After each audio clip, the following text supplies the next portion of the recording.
all the way across the world. We out here together. So we gonna leave together with a win. Cheerio from jolly old England. How we doing, mate? Surely I'll do something today. The Emerald Isle has turned black and gold as Steelers Nation has taken over the Irish Nation.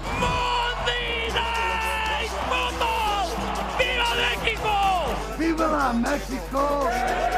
The atmosphere is terrific here in Germany. Somebody gotta be the baddest one in Germany! Somebody gotta be the baddest one in Germany! The international slate of games has just really expanded so much. There's something special about the fan bases in Europe. That's how we put on the show for London, baby. Yeah, we do. The NFL revealed its slate of a record 9 international games next season. It starts in week 1 with the Rams and 49ers in Australia's first NFL game. Tons of excited Australian fans. We know they love the NFL. For a third straight season, the NFL will play in Brazil. The Ravens and Cowboys in Rio de Janeiro. The last 2 Brazil games were in Sao Paulo. And weeks 4 through 6 will feature 3 games from London. The Colts and Commanders square off in week 4, the 4th international game for each team. The Jaguars will take on the Eagles in week 5 and Texans in week 6. And the week 6 game will be at Wembley Stadium, an iconic venue. Week 7, we go to Paris for the Steelers and Saints for the NFL's first game in France. The second straight year, the Steelers have played internationally, and then moving on to November for a Week 9 game in Madrid, Spain, between the Bengals and Falcons. The NFL debuted in Spain last year with an overtime game. The next week, the Patriots and Lions play in FC Bayern Munich Arena. This is the 5th straight year the NFL has played a game in Germany. And the final international game of the year is in Mexico City, a Week 11 game between the Vikings and 49ers. The NFL returns to Mexico after a 3-year absence. Check out this map of all the games. You really see how the NFL is going global this season, playing in 5 continents. It's impressive just to think about as we welcome you into the show. And Adam Schefter is with us now. Now, Shefty, this season will have international games, the most ever. Why is the league putting such an emphasis on this and just this global reach to all these different fans? Laura, it knows that international is the future. It wants to grow the brand, grow the game as much as it can overseas in these foreign areas. And the league knows that there's untapped revenue in those markets that can be had for the NFL. And so you're going to see all these games played there this year, and it's not going to go away anytime soon. The trend seems to be for an increasing number of international games. That is expected to continue to be the case in the future as the league looks to expand to an 18-game season that eventually could include 1 game per season for every NFL team. I've heard people talk down the line, way down the line, about a potential international division way in the future. We'll see if that ever comes to be, but there's a lot of talk about international expansion. You're seeing it this year, and that's going to have a direct correlation to the amount of miles that some teams do and don't fly. You look at the 49ers this year. They're going to lead the league in air miles with that opening game in Australia. They're going to fly more miles this year than everybody else. The Rams right behind them, the Texans, Cowboys, Patriots not far behind them. And at the other end of the spectrum, of course, would be a team like the Carolina Panthers that will fly under 10,000 miles this year. Travel's hard. Travel takes a toll. It's just one more obstacle that those teams that will log a lot of air miles will have to overcome this season. Yeah, Adam, it's a good point. I mean, it's kind of the other side of all this. There's a lot of excitement around the international slate, but there is the whole side of it from the team standpoint. Entering 2026, by the way, there's been 62 regular season games outside the U.S. Now, as for exactly how these teams feel about it, though, let's talk a little bit more about the 49ers specifically.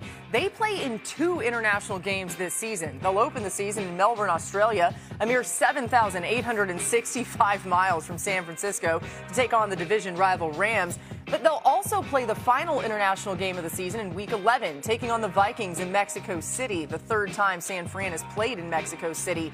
49ers head coach Kyle Shanahan shared his excitement for playing 2 international games earlier this offseason at the league's annual meetings.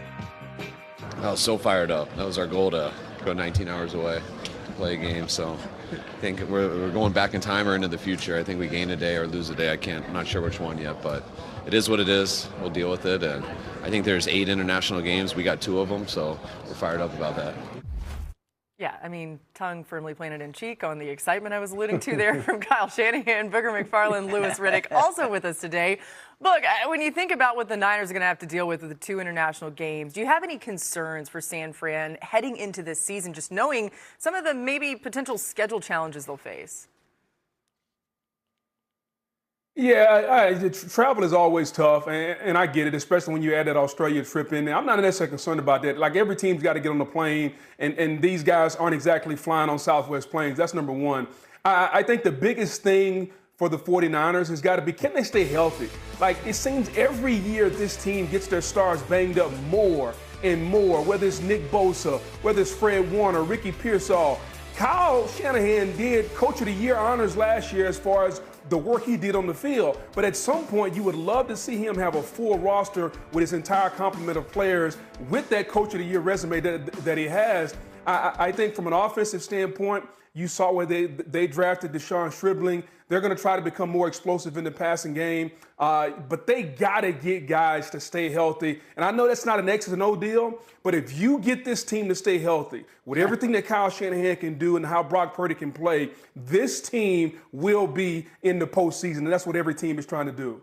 Boog, I recently flew Southwest. I enjoyed it, okay? So I don't know about what you're talking about, but either way, Louis, they made an emphasis on the receiver position this offseason. They added Mike Evans. Where's your confidence in the 49ers, knowing specific moves they've made, and do you think they still need to do more? I have a lot of confidence in the moves that they made. I think, as Boog touched on, San Francisco's issue has always been about keeping the guys that they acquire or that they draft available and keeping them on the field for 16 or now 17 games. I mean, you like what they did at wide receiver. And, adding a Mike Evans to go along with Deshaun Stribling, to go along with a holdover in Ricky Pearsall, with a healthy George Kittle, with a healthy Christian McCaffrey, a drafted Keelan Black from Indiana, that's pretty darn good. That's a good group of people right there. You re-sign, Trent Williams. You assume that Brock is going to stay healthy. He continues to master this offense. That's a nice group of guys right there. I don't care how many miles that you're traveling. And on the defensive side, look, Nick Bosa needs to stay healthy. They need to keep Michael Williams healthy. Fred Warner needs to stay healthy. They draft Romello Height out of Texas Tech, a nice edge piece to go along with Nick Bosa. Look, there's a lot of things to be optimistic about on paper with San Francisco. The question is, whoever opens week 1, how long are they going to stay available as the season goes on? Yeah, that was the issue last year, to your point.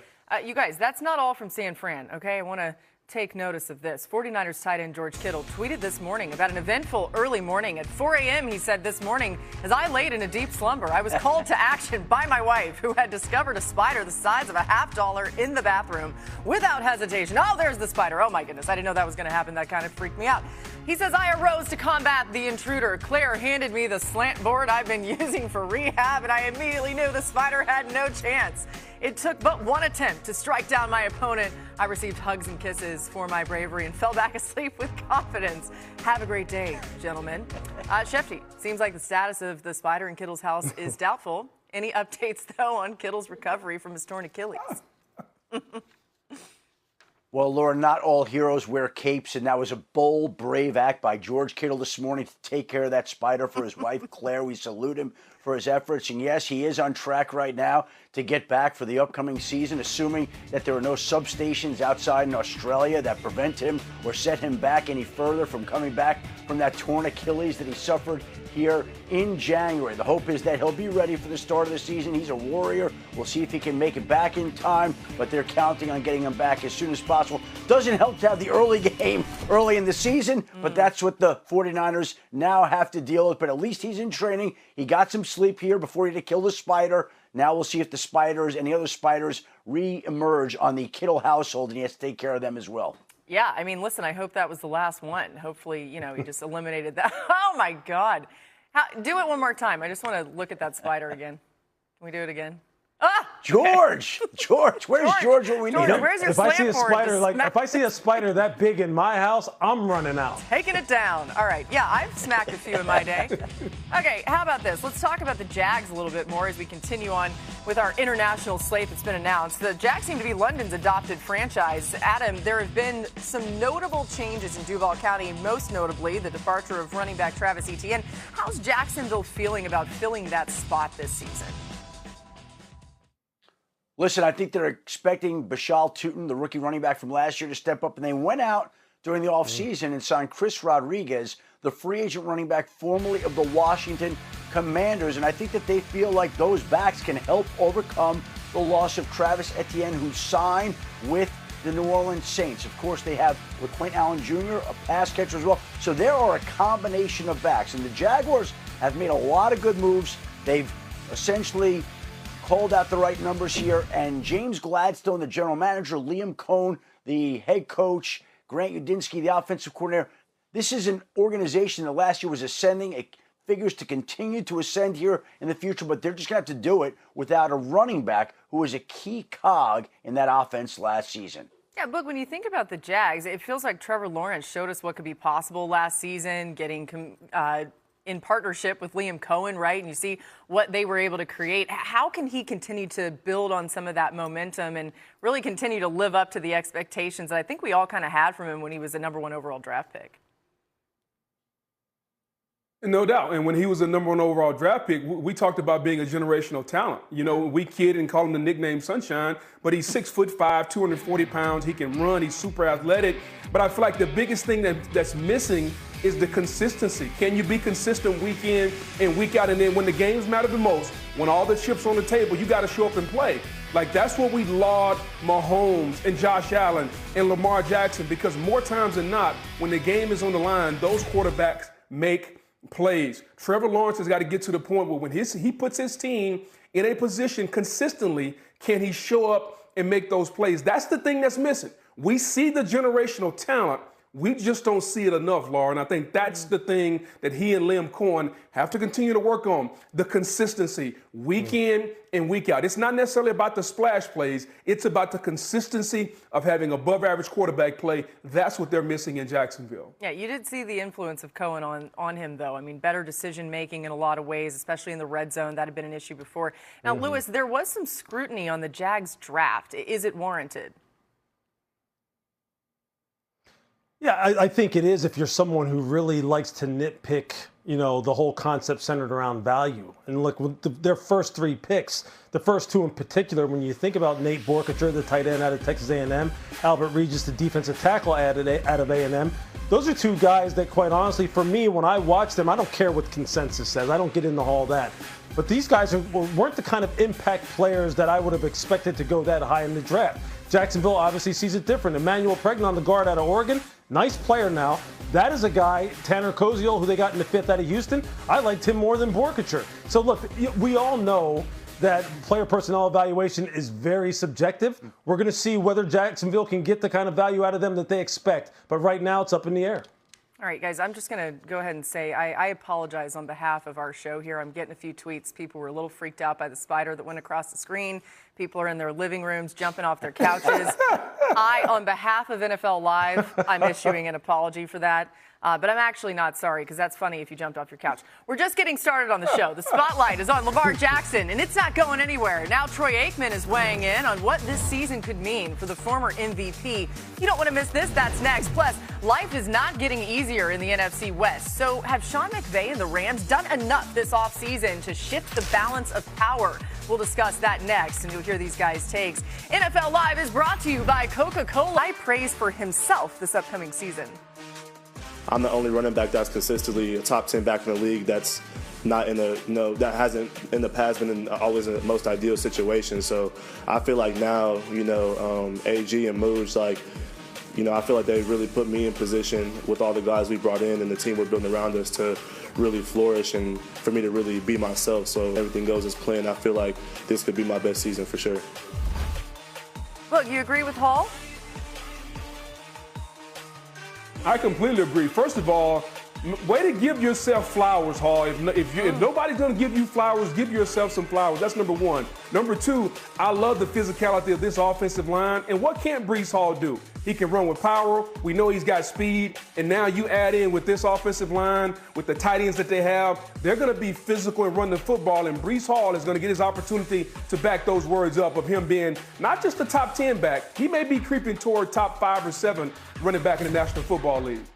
He was standing on business. All right, let's stay in the AFC East. New Patriots safety Kevin Byard was asked Tuesday if he's talked to his former teammate A.J. Brown about potentially playing in New England. I love that he was asked this. Let's listen to it first. No, we honestly haven't talked about it directly. And I don't know what's the situation there. I hope it can work out. I hope he can come here and play for us, but that remains to be seen. I'm just trying to get to know the guys that we have here. From Rome to Pop and all these other guys that we have here. So, but if we're able to get AJ, obviously he's incredible talent, somebody I play with. He's a true #1 receiver in this league. So that'd be awesome to pair up with him again.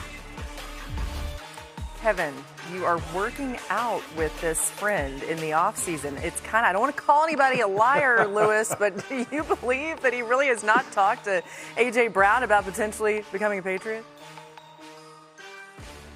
I'm going to allow my non-answer to be my answer. Okay? Thank you. Let's just put it that way. Of course. I mean, come on now. I mean, he understands what AJ brings to the table.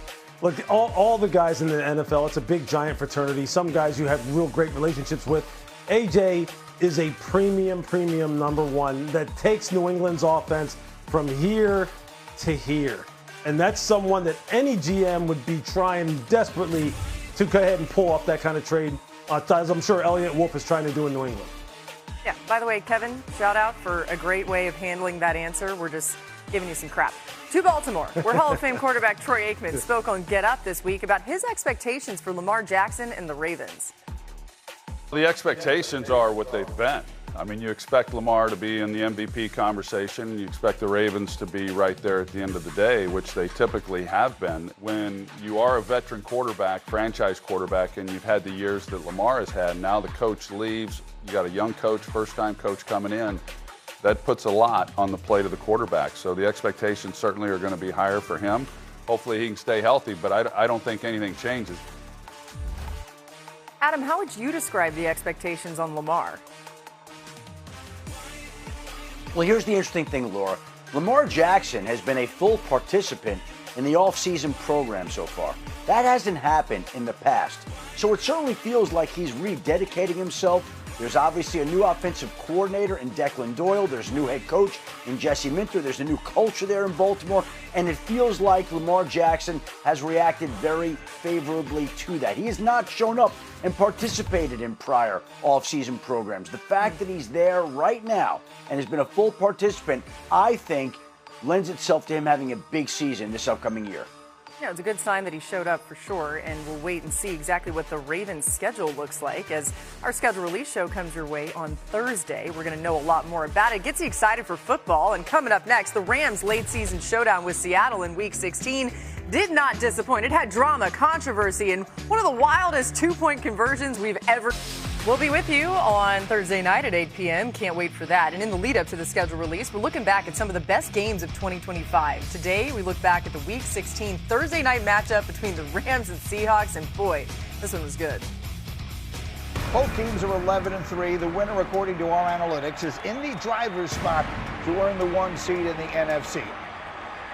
Here's a handoff to Walker now. He breaks it outside 50. He's down in 40. He's on the run. Touchdown! Seahawks! Touchdown, Blake Corum. Stafford's going to throw. It's caught. It's Puka. It's a Rams touchdown. Starts up the middle. Now he has a gap on the left side 40. Turns upfield. There he goes. Holy catfish. Touchdown! Seahawks! Fires backside. Wide open. Reaching up. Touchdown! Seahawks! Barner in the end zone. And he had to leap. Caught! Puka at the 10! Puka, touchdown! Throws back in the end zone. Touchdown! Jackson, Smith, and Jigba.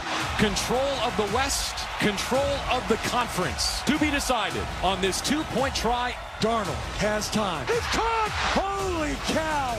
The Seahawks win the game again on the last play of the game. Wow. Okay, the Seahawks and Rams played 3 times last season, including the NFC Championship, with the home team winning all 3.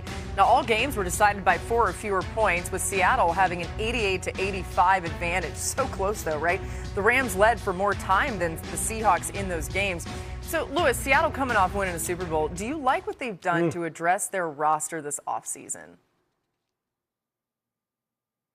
Yeah, I do, because there wasn't a whole lot that they really needed to do. They really, first and foremost, they wanted to retain their own guys, right? So offensively, they re-signed Rashid Shaheed, and then they give JSN a huge extension.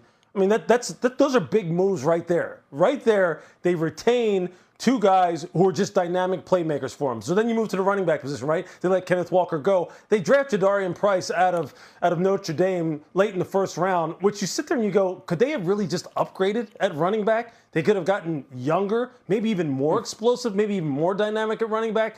And then on defense, their front seven's already stocked. It's already loaded. They lose Boye Mafe, who goes to Cincinnati, but they're still loaded. They still have a lot of guys up front that they can send at you in waves in terms of pass rush and being real diverse up front. But the kicker to me is really what they did in the secondary. I want people to remember this name. Remember the name Bud Clark, their safety that they drafted out of TCU in the second round. This kid who had 15 interceptions in his college career. This dude, him and Devin Witherspoon and Emmanuel Imenwari are going to be absolute hell on wheels for every offense that tries to put the ball in the air. I promise you. Because Bud Clark can play anywhere. Free safety, strong safety, nickel, dime, and he's a turnover machine. I think they've gotten better. I think they're going to be better in 2026. Man, that's scary for a lot of people. I mean, Shefty, Seattle remains one of the big questions for the schedule release, right? Any idea who they might be playing in the season opener? Well, a couple of points there on Lewis, first of all, Laura. Bud Clark signed today, and Jadarian Price, I remember talking to one coach who said he thought Jadarian Price was the best running back in the draft. Running back. I know Jeremiah Love is the weapon, but he felt like Jadarian Price was the best running back in the draft. Now, as for who they're going to play in the opener, it really feels like it's down to two teams. The two candidates that the NFL has chosen from seem to be the New England Patriots and the Chicago Bears. And we'll find out tomorrow exactly who that week one matchup will be against. If it's the Patriots, the first game of the 2026 season would be the same game as the last game of last season, a rematch of the Super Bowl. Obviously, we know the Bears would be a huge matchup in that particular situation. Two attractive matchups, whichever one it is. Everybody would be fired up to see whoever it is that has to make that trip to Seattle to play that Wednesday night, the Wednesday night before the Rams and 49ers square off in Australia on Thursday night, 24 hours later. Yeah, the old Wednesday nighter. And by the way, reminder, schedule release show tomorrow night, 8 p.m. Eastern on ESPN as well as NFL Network. Look, that Seattle defense was a big reason for their Super Bowl run. When you look at how it will look, especially with the additions that Lewis is talking about in the draft, what are your expectations? By the way, to comment on Shefty's point, the NFL should do us all a favor and allow the Patriots to open up against the Seahawks. I think we all would love that one for a number of reasons. As far as this Seattle defense, we interviewed Mike McDonald post-game in the Super Bowl, and we talked to him about his defense.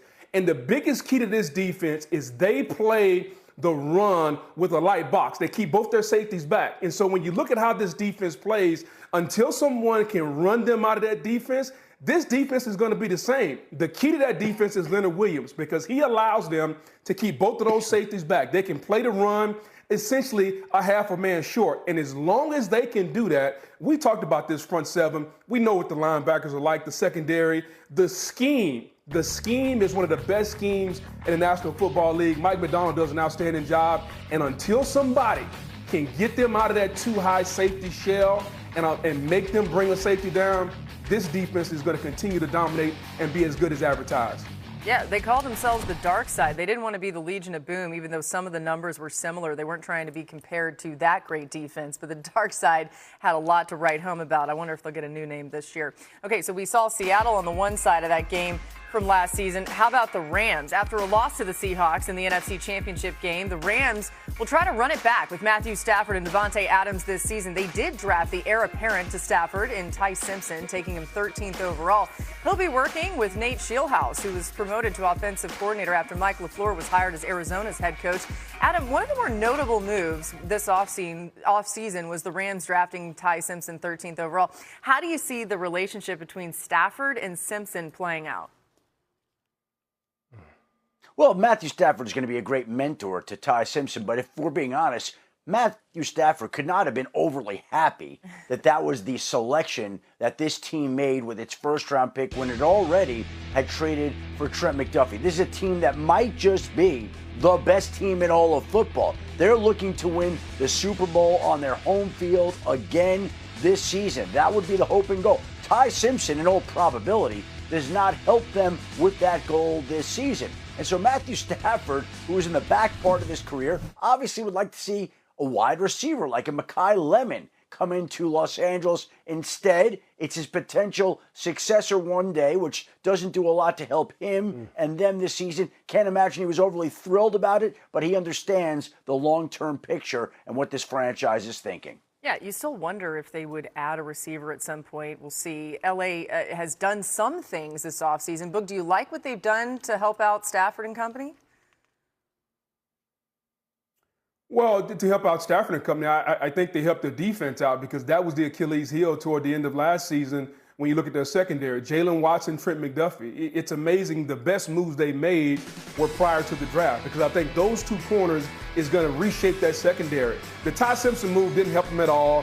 The relationship between he and Stafford should be non-existent because Ty Simpson is going to sit the bench and Stafford's got to go out and try to be an MVP and win the Super Bowl. Who cares about the relationship?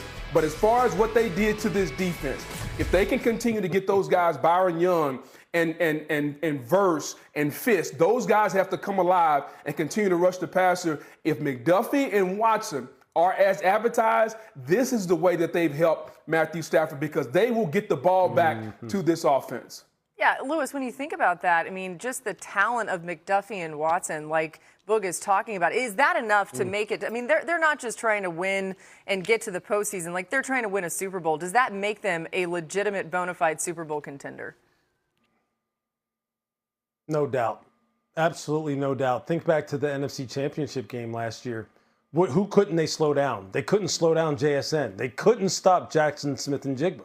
And they threw the football, Seattle threw the football for almost 350 yards in that game. And we saw it play out like that time and time again during the regular season where the cornerback play just wasn't up to par. And so making an aggressive move and trading for Trent and then signing Jalen as an unrestricted free agent, that is huge. Look, they still did add some people in the draft on the offensive side. When you think about the drafting of Keegan Trost, offensive tackle out of Missouri, C.J. Daniels, the wide receiver out of Miami.